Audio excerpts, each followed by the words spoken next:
Drum bun! Drum bun. Am văzut multe drumuri în viața asta. Sute de mii de kilometri.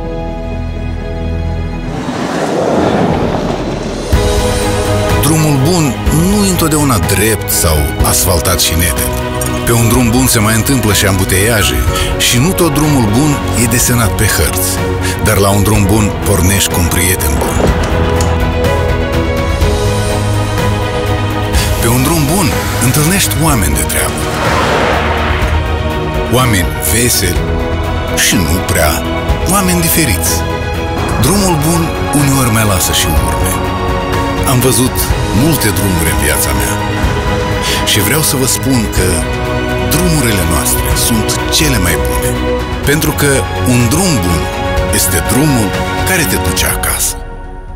Petrom. Drum bun acasă.